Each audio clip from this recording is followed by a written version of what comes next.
চাকরি বাতিলের স্থগিতাদেশ বহাল। এই মুহূর্তের খবর, চাকরি বাতিল মামলার শুনানি পিছলো 3 সপ্তাহ পর মামলার চূড়ান্ত শুনানি। 26,000 চাকরি বাতিল করে হাইকোর্ট। চাকরি বাতিলের স্থগিতাদেশ দেয় সুপ্রিম কোর্ট।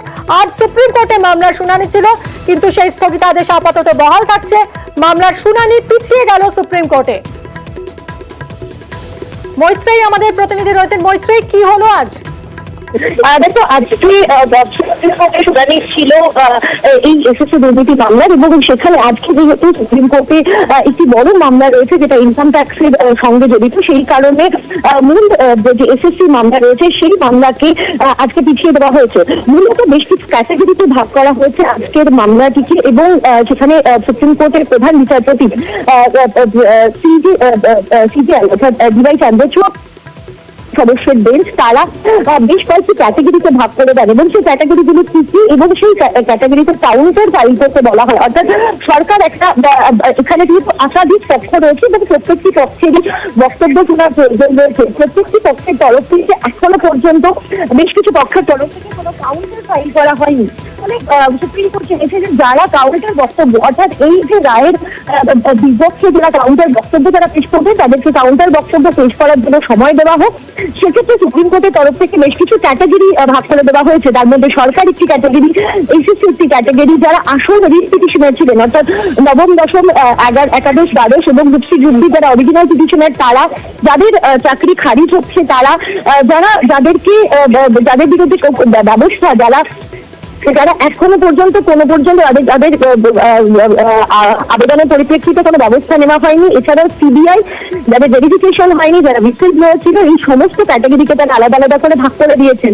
এবং তাদের তরফ থেকে কিছু নোডাল অফিসার, কিছু আইনজীবীকে নোডাল অফিসার হিসেবে অ্যাপয়েন্ট করে দেওয়া হয়েছে। তারা এই কাউন্টার বক্তব্য অর্থাৎ প্রত্যেকের কিছু বয়ান রয়েছে তার ডিজিটাল বক্তব্য, সেটা আগামী 2 সপ্তাহের মধ্যে তারা রেকর্ড করবেন, এবং সেই বক্তব্য রেকর্ড করে তারা সেটা পাঠাবে, সেটা জমা দেবেন সুপ্রিম কোর্টের কাছে। এবং 3 সপ্তাহের মাথায় চূড়ান্ত শুনানি হবে এসএসসি মামলার। অর্থাৎ এখনো পর্যন্ত 25,573 জনের যে চাকরি খারিজের যে বিষয়, সেটি আরো অন্তত 3 সপ্তাহ পর্যন্ত বহাল থাকছে। 3 সপ্তাহের মাথায় চূড়ান্ত শুনানি হবে এই মামলার, এবং তারপরেই সব এ নিয়ে পরবর্তী সিদ্ধান্ত নেওয়া হবে। অর্থাৎ চূড়ান্ত শুনানির পরে সব ক্ষেত্রের বক্তব্য শোনার পরেই কিন্তু চূড়ান্ত সিদ্ধান্ত নেবেন সিজিআই ডিওয়াই চন্দ্রচূড়ের শীর্ষক ডিভিশন বেঞ্চ। ধন্যবাদ মৈত্রেয়ী। পুলিশের উর্দি ছেড়ার হুমকি, রামপুরহাটে পুলিশকে বিজেপি কর্মীদের হুমকি। গতকাল আমরা এই খবর আপনাদেরকে দেখিয়েছিলাম, আর এবার বিজেপির বীরভূম জেলা সভাপতি ধ্রুব সাহা সহ 5 জনের নামে জামিন অযোগ্য ধারায় মামলা শুরু করলো পুলিশ। অক্ষয় আমাদের প্রতিনিধি রয়েছেন, আরো বিস্তারিত জানাবেন। অক্ষয়, ঠিক কি মামলা রুজু করলো পুলিশ, কি অভিযোগ? দেখো, তোমাকে জানিয়ে যাচ্ছি, রামপুরহাট 1 নম্বর ব্লকের নারায়ণপুর গ্রাম পঞ্চায়েতের ফরিদাবাদ গ্রামে যে আদিবাসী পাড়া, সেই আদিবাসী পাড়ায় জল সরবরাহ বন্ধ করে দেওয়া হয়েছে, তেমনটাই অভিযোগ তুলেছিল বিজেপি নেতৃত্ব। এবং রামপুরহাট 1 নম্বর ব্লকের বিডিওর কাছে গতকাল একটা যখন স্মারকলিপি জমা দিতে যায়, সেই সময় কর্তব্যরত যে পুলিশ কর্মী ছিলেন, সেই পুলিশ কর্মীকে উর্দি ছেড়ে নেওয়ার হুমকি দিয়েছিলেন বিজেপির যারা নেতা কর্মী ছিলেন তারা। এবং এই ঘটনার পর রামপুরহাট থানা পুলিশ বিজেপির বীরভূম জেলা সভাপতি ধ্রুব সাহা সহ 5 জনের নামে অভিযোগ দায়ের করেছে, এবং সরকারি কাজে বাধা এবং হুমকির অভিযোগ দায়ের করা হয়েছে, এবং জামিন অযোগ্য ধারায় এই মামলা রুজু করেছে রামপুরহাট থানার পুলিশ। ধন্যবাদ অক্ষয়।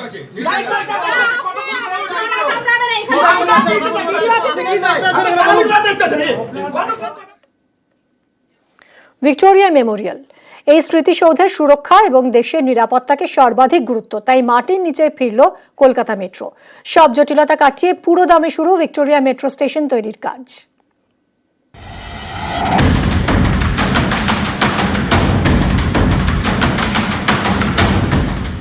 ভিক্টোরিয়া মেমোরিয়ালের সুরক্ষা এবং ফোর্ট উইলিয়ামকে সামনে রেখে দেশের নিরাপত্তা, এই জোড়া ইস্যুকে গুরুত্ব দিয়ে কলকাতায় মেট্রো আবার ঢুকলো পাতালে।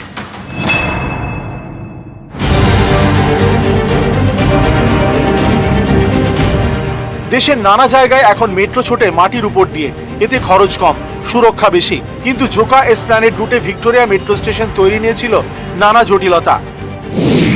প্রথমত, বিশেষজ্ঞদের মাথায় ছিল ভিক্টোরিয়া মেমোরিয়ালের সুরক্ষা, দ্বিতীয়ত কাছেই ফোর্ট উইলিয়াম, ভারতীয় সেনার ইস্টার্ন কমান্ডের সদর দপ্তর।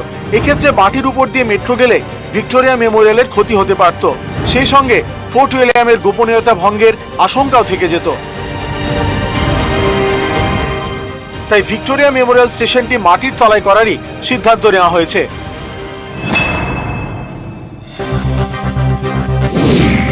সমস্ত রকমের জটিলতা কাটিয়ে পুরো দমে শুরু হলো ভিক্টোরিয়া মেট্রো স্টেশন তৈরির কাজ। আমরা আশা করছি 4 মাস সময় লাগবে ভিক্টোরিয়া স্টেশনের কাজটা করতে গিয়ে। অপারেশনাল হতে তো সময় লাগবে, কারণ অপারেশন হতে হলে ইন্টার স্ট্রেচ লাগবে। পার্ক স্ট্রিট বা এসপ্লানেড পর্যন্ত যখন আমাদের লাইনটাকে এসে মার্চ করবে ব্লু লাইনে, সেটাই তো মেন উদ্দেশ্য। পার্ক স্ট্রিট বা এসপ্লানেড এসে লাইনটাকে মার্চ করাতে হবে, সেইখানে পর্যন্ত আমাদের কাজ করে তারপরে কমিশনার রেলওয়ে সেফটির অনুমোদনের পরেই আমরা এটাকে চালু করতে পারবো। ভিক্টোরিয়ার কাছে মাটির 14.7 মিটার নিচে তৈরি হবে প্ল্যাটফর্ম। স্টেশনের দৈর্ঘ্য হবে 325 মিটার, থাকবে 8টি এসকালেটর ও 6টি লিফট। ইতিমধ্যে 170 মিটার ডায়াফ্রাম ওয়াল তৈরির কাজ শেষ করেছে RVNL। আগামী 4 মাসে তৈরি হবে 539 মিটারের আরও একটি ডায়াফ্রাম ওয়াল।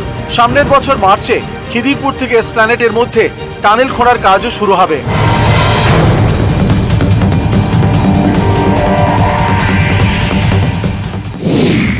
বেহালার দিক থেকে গেলে মাঝেরহাটের পরে পড়বে খিদিরপুর মেট্রো স্টেশন, তারপর Victoria, park street, Esplanade. Khidirpur থেকে মেট্রো মাটির নিচে।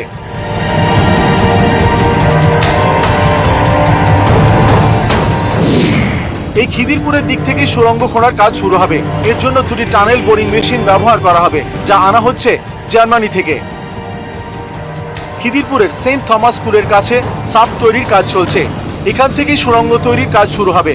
ভিক্টোরিয়া মেমোরিয়াল সৌধের যাতে ক্ষতি না হয় সেদিকে নজর রাখবেন IIT মাদ্রাজের বিশেষজ্ঞরা। খিদিরপুর থেকে মেট্রো যখন ভিক্টোরিয়া মেমোরিয়াল পর্যন্ত আসবে, গোটাটাই সুড়ঙ্গের মধ্যে দিয়ে। তার কারণ এই এলাকার একাধিক জায়গাতেই রয়েছে সেনাবাহিনীর একাধিক গুরুত্বপূর্ণ দফতর, এবং মাটির নিচে যদি স্টেশন তৈরি করা হয় তাহলে মেট্রো চলাচলের সময় এবং স্টেশন নির্মাণের সময় যে ধরনের কম্পন হবে, তাতে ভিক্টোরিয়া মেমোরিয়ালের মতো সৌধের কোনো প্রকার ক্ষতির আশঙ্কা থাকবে না। ক্যামেরায় কুণাল চৌধুরীর সাথে আবির ঘোষাল, নিউজ 18 বাংলা, কলকাতা। হেডলাইন্স। কুখ্যাত দুষ্কৃতী সাদ্দামের ঘরে সুড়ঙ্গের খোঁজ। খাটের তলে সুড়ঙ্গ যা গিয়ে পড়েছে খালে, আর সেই খাল আবার মিশেছে ঠাকুরান নদীতে। এই সাদ্দামকে ধরতে গিয়েই আক্রান্ত হতে হয়েছে পুলিশকে। অভিযোগ, পুলিশকে লক্ষ্য করে চালানো হয় গুলিও। পুলিশের হাত থেকে সাদ্দামকে ছিনিয়ে নেয় তার পরিবার।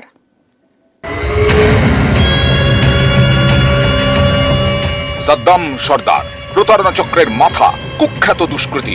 সোমবার তাকে ধরতে গিয়ে কুলতলিতে আক্রান্ত হয় পুলিশ। পুলিশকে লক্ষ্য করে গুলি চালানোর অভিযোগও উঠেছে। পরে সেই সাদ্দামের বাড়িতে তল্লাশি চালাতে গিয়ে পুলিশের চক্ষু চড়ক গাছ, খাটের নিচে গোপন সুড়ঙ্গ।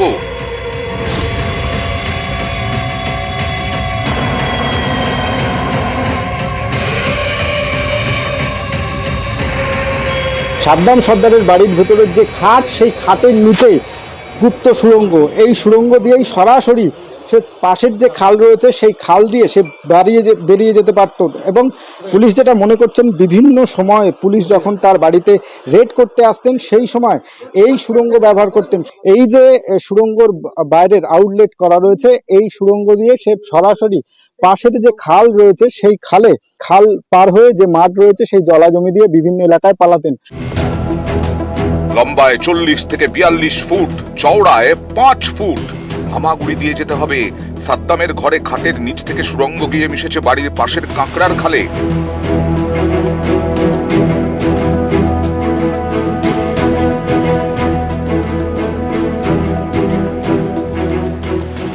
এই খাল 1 কিলোমিটার দূরে গিয়ে মিশেছে ঠাকুরান নদীতে।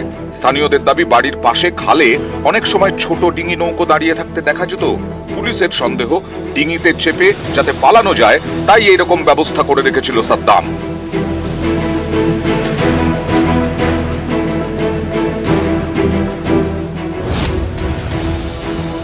পুলিশ সূত্রে এটাও জানা যাচ্ছে, এই যে আউটলেট, অর্থাৎ এই সুড়ঙ্গের যে আউটলেট, সেই আউটলেটের পাশে একটি সবসময় নৌকা থাকতো, অর্থাৎ ডিঙি নৌকাও উপস্থিত থাকতো। নদী পার, এই যে খাল রয়েছে সেই খাল পার করে তারা জলাজমি দিয়ে বিভিন্ন এলাকায় পালাতে সক্ষম হতেন। এই সুড়ঙ্গের পিছনে আরো কোন রহস্য রয়েছে তাও খতিয়ে দেখা হচ্ছে। ক্যামেরা রফিকুল ঢালির সঙ্গে অর্পণ মণ্ডল, নিউজ 18 বাংলা, কুলতলি।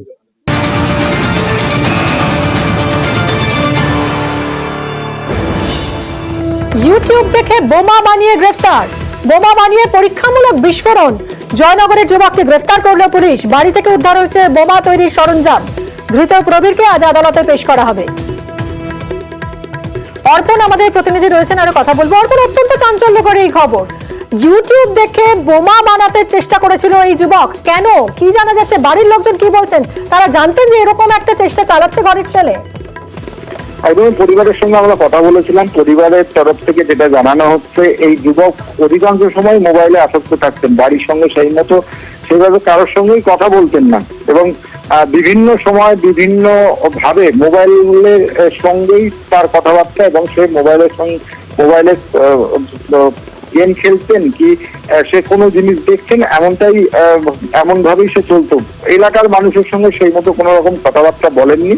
কিন্তু এই এলাকায়, জয়নগরের মতো এলাকায়, সেখানে পরপর বোমা শব্দ হয়, এবং বোমা মারার এই শব্দের পরেই এলাকার মানুষজন থানার পুলিশকে খবর দেন। থানার পুলিশ যখন তাকে হাতে নাতে গ্রেপ্তার করে, এবং তার কাছ থেকে বাইকেই বেশ কিছু বোমা বাঁধার সরঞ্জাম মেলে। মানে এই যে বোমাগুলো বানানোর পরে কি টেস্ট করার চেষ্টা করছিল এই প্রবীর?